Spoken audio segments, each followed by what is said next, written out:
Very good. Well, most of you know me. My name is Cari Shulkin, and I'm a nurse over at the Med Center, and I do a lot of patient education. I'm kind of rooted, just like Linda, in cardiac. We did cardiac rehab together. That's where I know a lot of you guys from.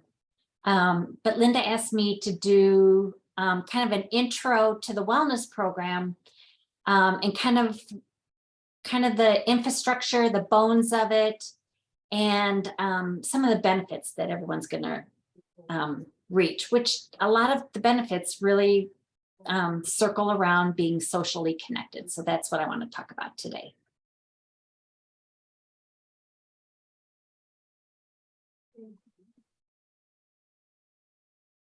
So what does the program offer? So I just want to ask somebody who's relatively new, what have you been able to get out of the program so far? What do you say, Judy? It's been a huge benefit to me. The exercise opportunity, the socialization is really key for me right now, having moved to a fairly different neighborhood. Yep. I just love being here. It's just, I didn't come, this is the first time this week, and I wasn't going to miss at all. So I try to get at least 2 days in every week, and I'm pretty dedicated to that. That's great. That's great. Thank you for sharing. Anyone else? Reiko can say something. I've been here maybe a month, and I just totally love it. It gives me the motivation to get here and get some exercise done every week. And I love all the sessions that Linda gives. And it's just meeting all these different new people. It's been wonderful. I just love it. The educational aspect is huge, really. Yeah. Does anyone else want to speak? Thank you for sharing that as well. It's my second day. Oh, The people are very helpful, and the machines are very has a great variety for exercise. And I think this is a very good program for cardiovascular. yes. So I think it's kind of interesting. We've just heard from 3 people that are relatively new, and they each have a little bit of different outlook on what this program can offer. And I think that really shows, or it lends itself to, it's kind of a custom. You can get out of the program whatever you want to. There's just so many options.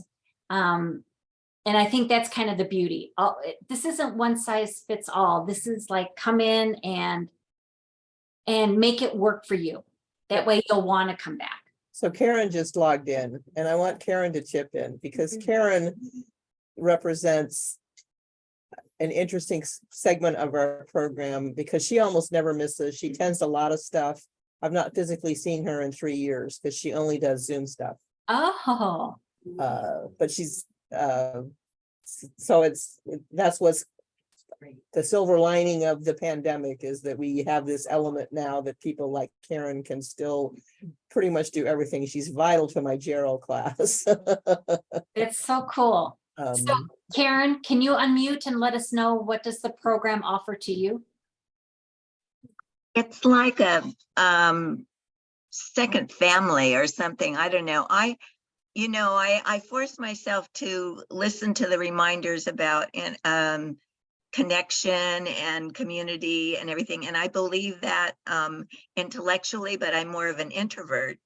However, I live in a community that's over in Campus Commons. It's really, really, really connected. So I think part of it is that I get a lot of connection just on the natural. But this program has been, it was a lifesaver when I attended it because it got me back in the exercise routine.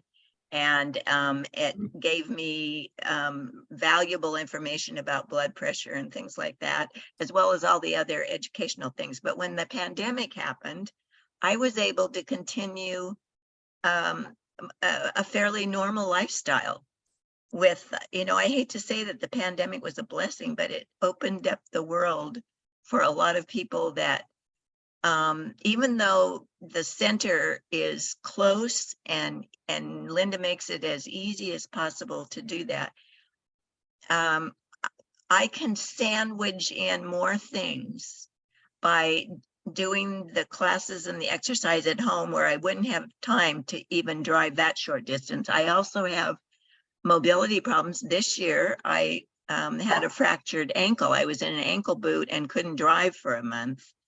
And then I had to be really careful after that. But I was able to do the chair exercise and all the other things. So I can't say enough about it. And of course, we're promoting this program over here at Campus Commons more and more. And I found out about it from somebody who lives in here, Elsa Morrison. But we're hoping to have a presentation in the fall on fall prevention and balance, and then further promote the center Wow. here. And there's a huge population here, so I'll have to talk to Linda about how many people she wants to know about the program. But anyway, yeah, no, I can't say enough, blah, blah, blah. And the gerontology, the interaction with the students. I mean, I don't have any grandchildren, and there aren't a lot of kids in here. There are quite a few, but not a lot. And you have to work at trying to have contact with them. But being able to interact with them, I'm a former counselor and teacher, and I just love talking with those college kids. And yeah, so all of the above. Yeah. So again, it sounds like the program, you made it custom to whatever your needs were and even your changing needs, and you still received the benefits. So that's pretty awesome. That's great. Thank you so much for sharing. Sure. Oops. So for those of you who are relatively new to the program, you know, ideally it's a healthy new start, right? Because the program is kind of built around risk factor reduction. And so what does that mean? You know, when we talk about cardiac risk factors, we're talking about things like inactivity, diabetes, high blood pressure, high cholesterol, being overweight, stress, smoking. I'm probably missing a few, but it's like looking at those risks and being able to kind of modify your lifestyle so that risk is reduced. Like we kind of call it like getting our numbers a little bit tighter, whether it's your blood pressure numbers or your weight or your hemoglobin A1C if you have diabetes. Like getting those numbers tighter reduces your risk for having a cardiac event. And you do this either through our lectures or through, I mean, getting the education through our lectures is a big part of it. And I think that's kind of the takeaway. I mean, because you can come in and exercise, or you could come just for the lectures. You can come and get whatever need you want is what you're going to get. It also incorporates an active lifestyle. You know, someone was saying that they were just kind of at home and now you've got a place to go. And we can't, I'd be remiss if we didn't talk about the social engagement, because I think that is probably the pillar that I really want to talk about after we talk about other intro things about the program. Of course, nutrition education, you know, with our cooking demos and Debbie Lucas coming and talking about the whole education piece on nutrition is huge. Haven't had to use tobacco cessation, but that's something that is offered as well. If anyone has any issues with tobacco, just let me know. Linda Larson comes in and does mindfulness practice, kind of a stress reduction. And also this program is helping your provider with your medical management and adhering to treatment. Because just by being a part of this program with any form of heart disease, you're managing it better than if you weren't a part of this program. So it's basically it's a win, win, win, win, win. That's all I can say. And then the fact that it's Zoom is another win as well, because we just hit those people that may not be able to come in. And so what you can expect out of this program. So definitely this sense of community, that interaction with like-minded individuals. And so Karen already kind of talked about that. A few of the new ones also said, you know, people are just so nice. It goes even a little bit more in depth, and I'm going to talk about that in a minute. But these educational classes, I mean, I don't know, Linda, what is it? 3 or 4 times out of the week, you've got someone doing either a live lecture or a virtual lecture. There's small group activities as well. And then most of you are coming into exercise, but again, that can be custom as well, whether it's individual, you're just getting on the machines and doing your own thing, or Linda runs small groups with strength training, and Dave doing Tai Chi as well. Definitely we have to talk about stress being a risk factor. And so we've got people coming in doing mindfulness practice. You know, besides the lectures, there's actually sessions for that as well. And the fact that we've got all these different disciplines, whether through the college or through the hospital, different disciplines are coming through this program to share what they know. And that's an opportunity for you to, you know, have an informal session with a cardiologist, with a gerontologist, with the dietitian. You know, you can ask those personal questions. It's invaluable. You can also expect social events. We usually have a couple on the docket. I think we were talking about one coming up. And of course, cooking demos. You guys probably have already experienced that. And then there's so much more. And that's kind of the beauty of Linda being at the helm of this program, is that she's always thinking. This program has evolved over the years, and it keeps evolving to make sure that the participants have the best experience. And so just the fact that Linda really keeps that on the forefront and evolves with the changing times just shows why it's successful. So how to be successful in this program? Well, first of all, you know, you need to attend, and attend could be just even through Zoom, but also like participating.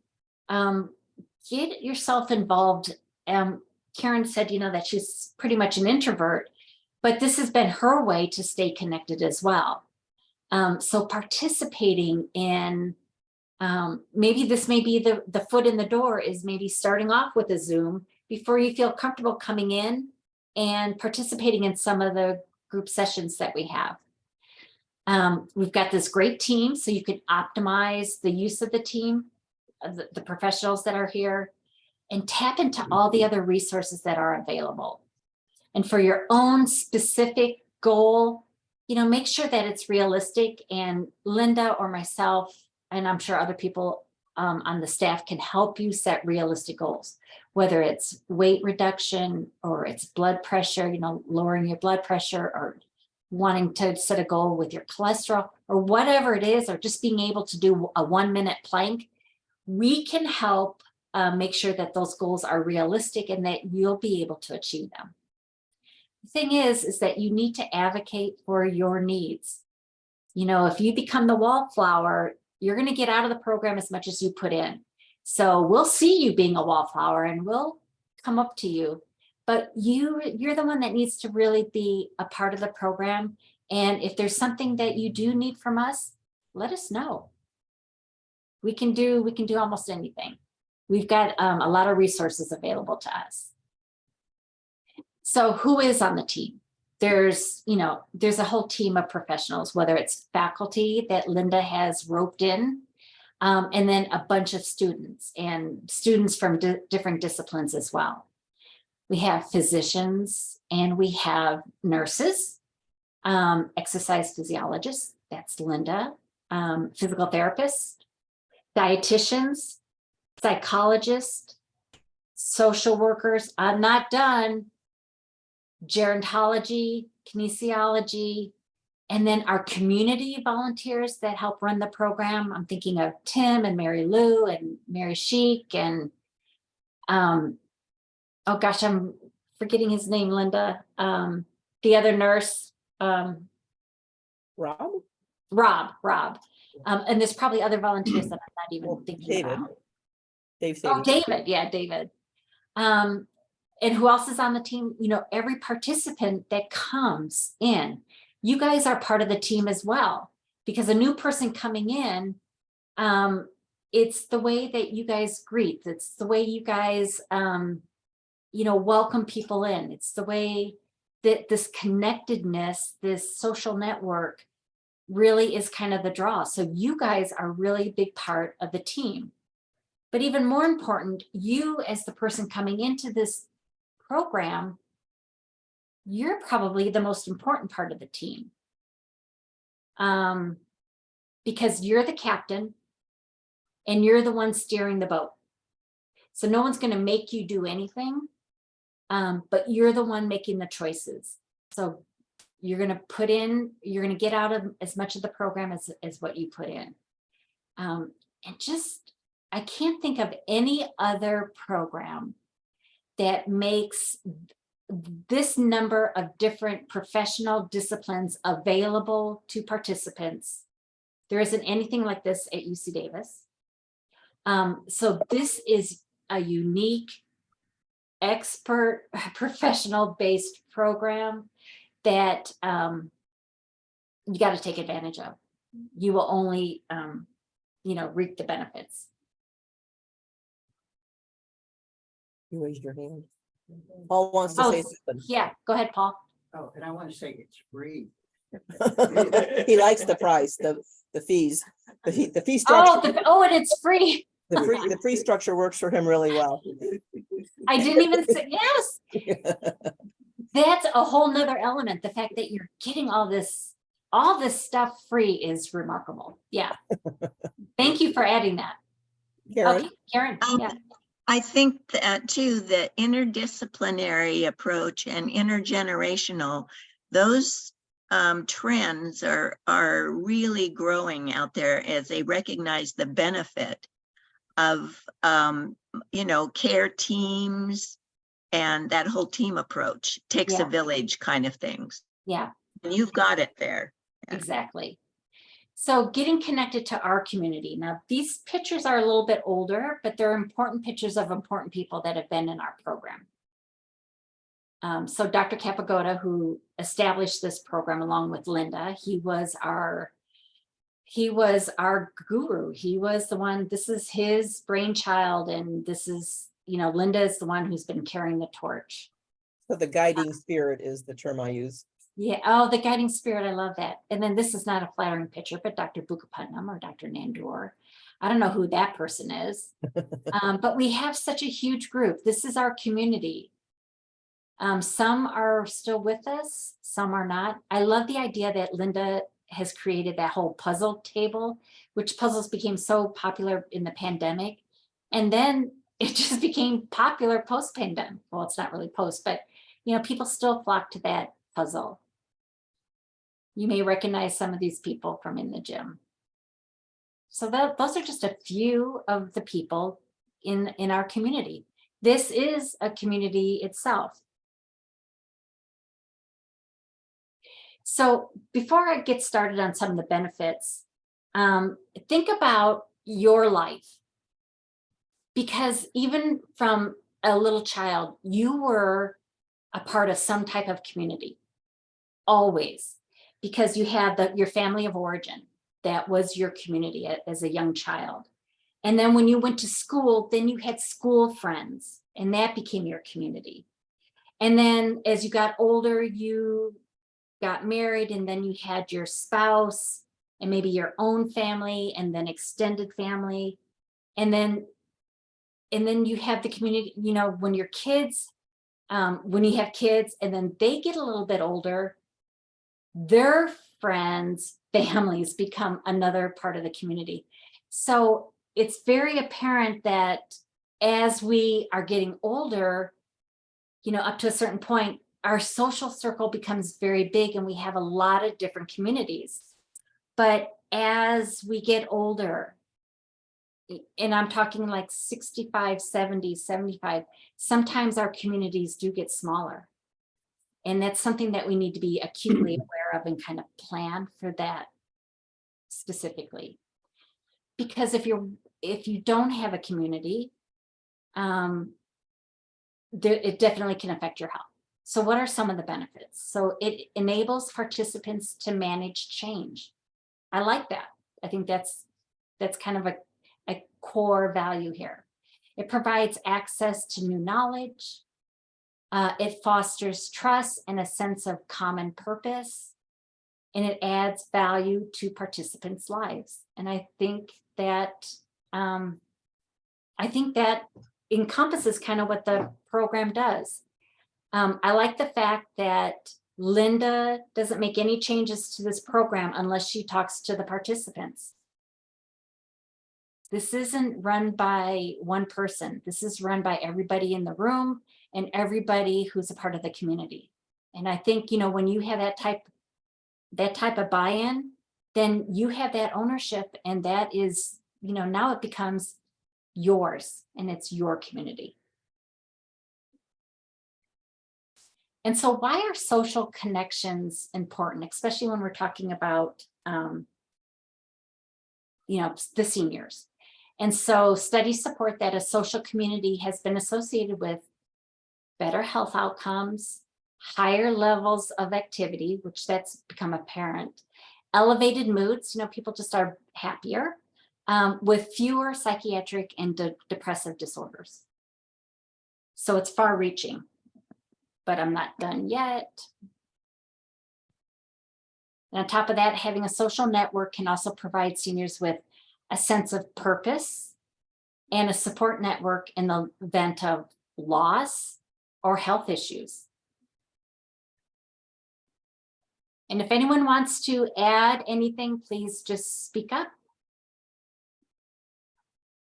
There's also shared emotional connections, I think, within a community. The definitive element for true community includes a shared history, right? Those of you who've been in the program for many, many years, you're sharing your history in the program with those new people coming in. It's a shared feeling that members belong. Members matter to one another and to the group. And a shared faith that members' needs will be met through their commitment to be together.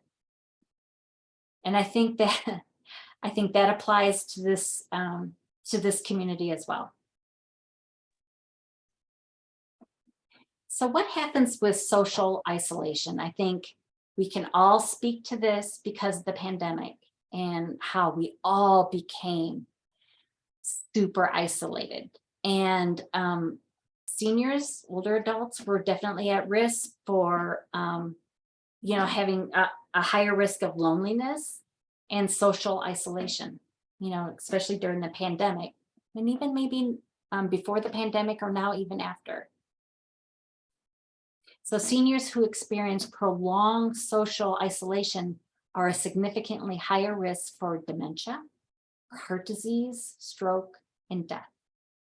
So being alone and not connected, it really makes a difference on your health. So predicting the future quality of life. So when you think about it, we are all planners, right? For the most part. When we were younger, we were planning for, I plan on going to college. I have a plan, I'm going to get this great job. You plan to buy a house, and you're planning family vacations.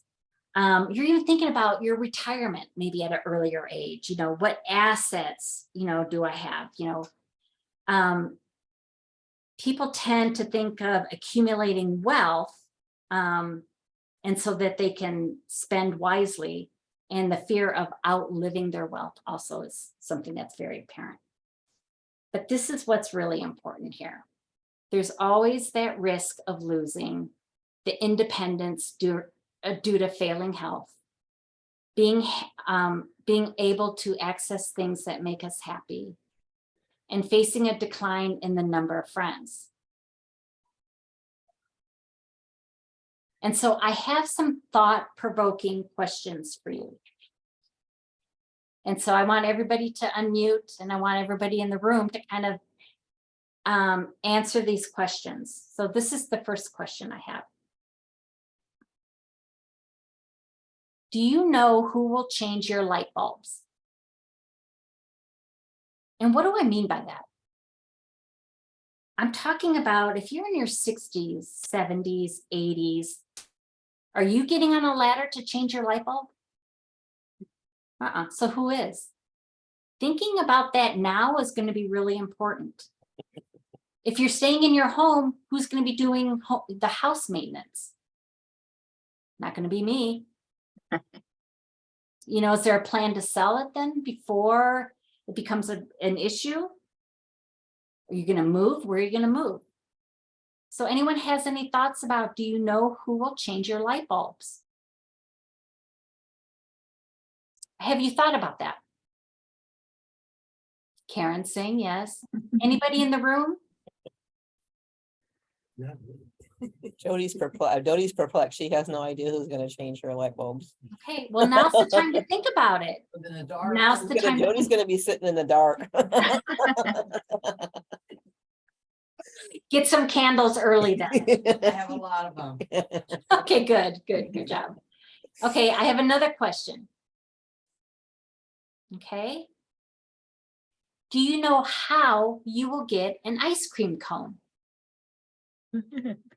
And what I'm asking is, you know, just those fun little life experiences, like in enjoying going to the ice cream parlor and sitting outside and watching people go by and eating ice cream.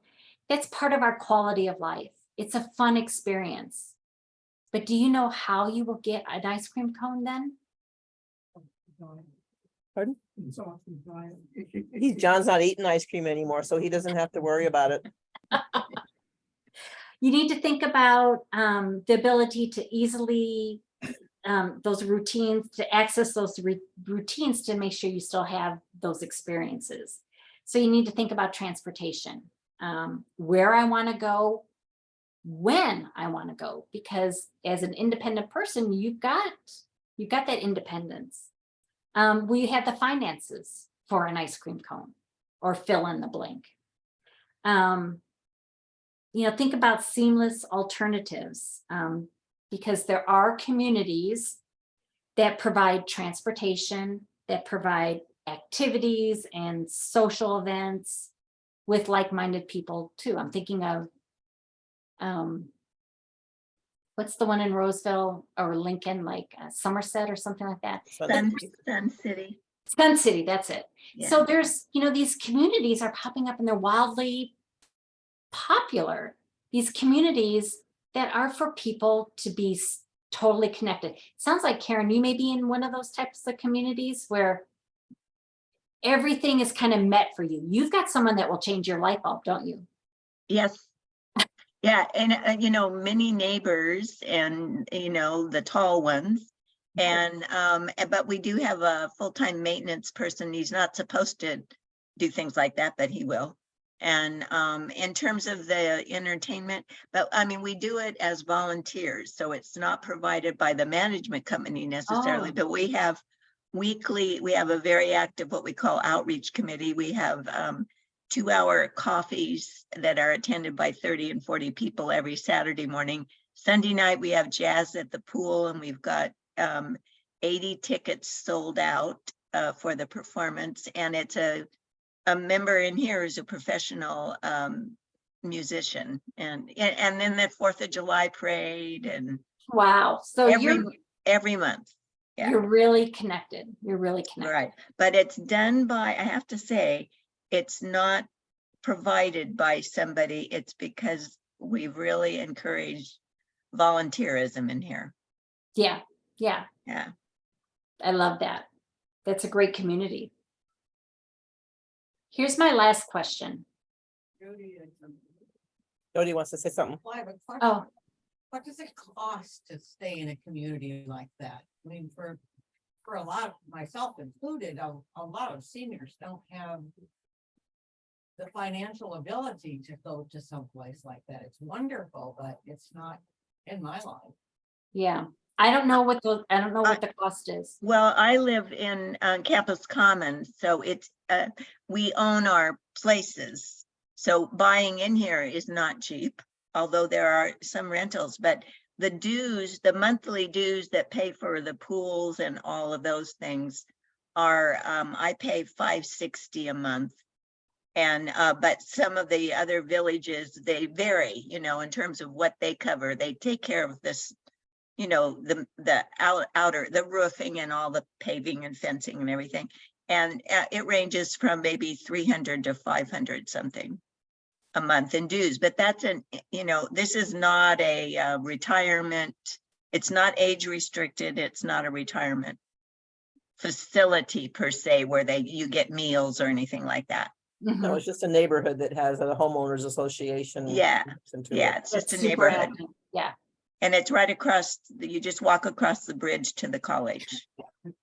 Oh, wow. Guy Yeah. West Bridge. Guy West Bridge. We're right on the other side of Guy West. Yeah, Yeah, yeah. I used to take that bridge. Okay, Oh, okay. very yeah. good. Okay, here's the last question. Do you know who you will have lunch with? And so what I'm asking is, it's more than just really having lunch or, you know, having a meal. It's an occasion. It's a good indicator about your social network. Not necessarily, you know, your Instagram friends or, you know, your online friends. We're talking about true friends who will help reinforce a healthy, active lifestyle, those people that you can really depend on. So this question really speaks to your social network. Do you know who you will have lunch with? Anyone want to speak to that? So these are questions that I think they were presented in a fun way, but the meaning, it's a very thought-provoking way of looking at, you know, the future and what we can do now to kind of plan for that. And again, it's who will change my light bulbs? How will you get how will you get ice cream, your ice cream cone? And who will you have lunch with? Okay.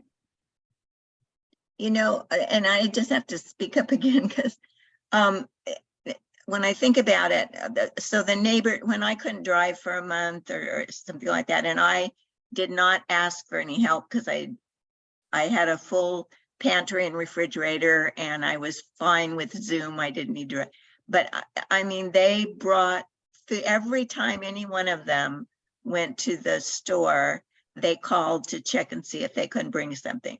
And then I have little routines, like I shouldn't say this in front of the plant-based people, but on Sunday morning, my treat is to get an Egg McMuffin and read the Sunday paper. And somebody would insist on going and getting that for me and bringing it here. And Friday night, there was another thing, and somebody went and checked my P.O. box. And then the people in my alley would have dinners regularly for us. And so we had those social, but those things again, take cultivation among your neighbors in your own neighborhood. And it can be done. When I lived in a single family neighborhood, we did that too in Lamb Park. So, but more so here, of course, because we're more densely populated, but I just can't, and I can't emphasize enough the need to reach out, even though I'm not a high social person, but if you reach out, people will respect your boundaries and they really want to be there for you, whether it's a light bulb or a dinner together. So, Or an ice cream cone. or an ice cream cone. Yeah. Yeah. Great, great. And so, you know, what does your future look like? We know living alone can impact healthy aging. Over 40% of women over the age of 65 live alone in the United States. It's kind of remarkable. And I'm thinking a lot of the nurses that I worked with are kind of retiring. Nurses tend to retire a little bit early. And, there's this dream, let's retire up in the mountains, let's retire, somewhere. Well, anyway, let's just say the mountains. And when you think about it, as you're aging, do you want to be up in the mountains where they may not have hospitals? They may not have the, access to care. You'll be farther away from family. Like, you should really be thinking about, maybe you live up in the mountains for maybe 10 years, but have a plan after that. Because it just becomes harder and harder the farther away you are, and not being able to have access to medical, which is going to be super important. So what questions do you have for me? Or for Linda?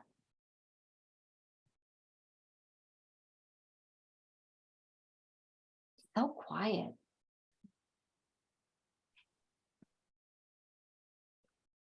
Okay, well, I'm just going to say thank you. Dodie was gonna say something. Oh, okay, yeah. How does this fit in with the philosophy of live one life, one day at a time? The philosophy of living one day at a time. Yes. Because you're encouraging people to have a plan. So I think my personal opinion is, you should take it one day at a time, but still have a long range, not expectation, but thought as the direction that you want stuff to go. But on Tuesday, you weren't here Tuesday, we talked about how you do have to roll with the punches. And you have a plan and you think this is what you're going to do when you're 90 or when you're 100, and it may work out and it may not. So you just have to go with it. Huh? Yeah. And I will share, I think, an observation that we've seen here. Mary and I talk about this commonly because we now have been with many of you for a long, long time, and we've seen lots of changes, and that's what happens as we get older, right? And so the scary part is that, which is why I think it fits in with probably should have a plan, but again, roll with the punches and stuff can happen in a heartbeat with respect to how it's going to change. Because people are going along just fine, and all of a sudden, boom, you can't drive anymore, you can't see anymore, you can't hear anymore. It's going to affect your plan, obviously, and you have to go with that and maybe make a new plan. And that's where the community comes in, where you have help to help you figure out how you're going to adapt now that you can't do whatever is that you've lost. You want to say anything, John? I know. Okay. What? Mary's Is he not feeling well? I'm planning lunch. he's planning lunch. Oh, okay. Mary has a comment. What do you say to someone that you know here that's in their 90s and insists on changing their own light bulb on a ladder or going up there and cleaning? I got something to say. Stay off the ladder. Hey, listen to Nick. Nick knows. Stay off the ladder. Well, you tell them to stay off the ladder, but it's not going to sink you. Hide the ladder. Oh, that's a good hide the ladder. I like that. No control of that, He said his wife helped him. So I'm sure she's about the same age. I don't know. She must be okay with him climbing the ladder, though, if she hasn't hidden the ladder. Yeah, I guess so. She's the beneficiary. I shouldn't have said that. Fire. I don't know. Yeah.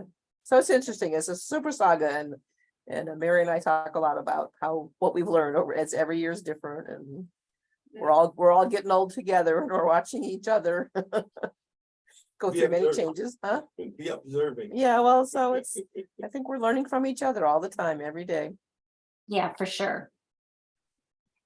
Thank you, Karen. Yeah. Do you want me to send this to you? Yes, please. Okay, I'll do. Good to see you guys. Thank you Well- so much. Paul wants to say Seeing you something. too. Thank you. When you do more, said doing more of your brain things. Yeah, Paul. was- Oh, okay. Well, Linda needs to talk to me about July, and July can be puzzle day. Pick a day when John's not here. I'll zoom He's gonna Ah. zoom in. 100%. Well, I'll coordinate this with John's schedule for sure. in.